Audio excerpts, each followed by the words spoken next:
Bonjour à tous et bienvenue dans un nouvel épisode de Pépites secrètes. C'est parti!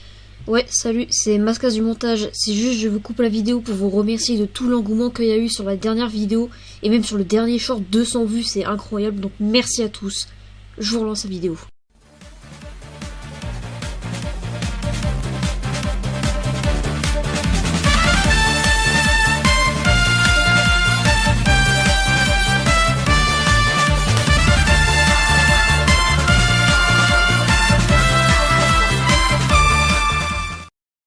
Realm of the Mad God est un MMORPG. Non, plus sérieusement, Realm, pour faire plus court, c'est un MMORPG en pixel art créé en 2010, dans lequel vous pouvez terminer des donjons pour avoir un meilleur équipement, pour avoir de meilleurs donjons, pour avoir du meilleur équipement, et ainsi de suite. Vous devez sûrement vous demander. Mais pourquoi il nous parle d'un MMO random? C'est nul, je dislike.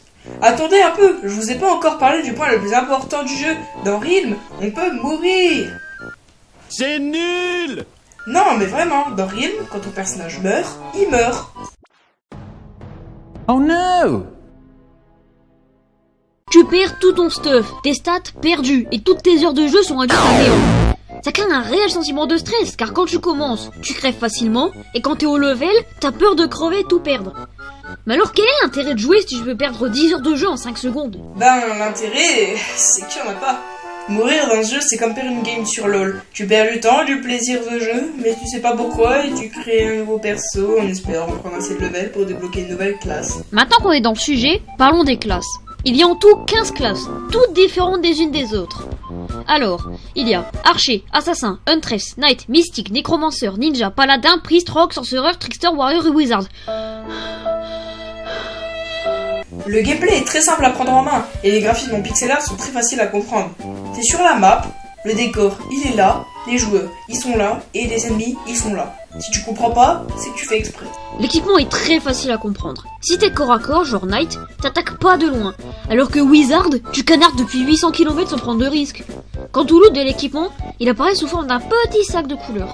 Si le sac est blanc, jackpot, c'est dans les sacs blancs qu'on trouve le meilleur stuff. Eh mais pourquoi c'est pas dans les sacs noirs qu'on trouve le meilleur stuff? C'est raciste ça, non? Alors, je sais pas, mais je pense pas que c'est du racisme. Un autre point cool, c'est les pets. Tu peux leur faire passer des niveaux, leur apprendre des compétences comme du heal, pratique pour pas crever et bien d'autres. Oui, c'est Pokémon, vous avez tout à fait raison.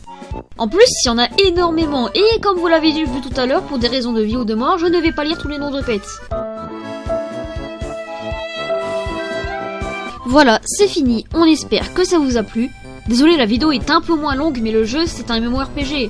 Donc à pas parler du stuff, des donjons et des quêtes, y a rien d'autre. Si vous voulez nous voir jouer, c'est la 3ème vidéo, donc vous connaissez la formule, twitch.tv/tekeke.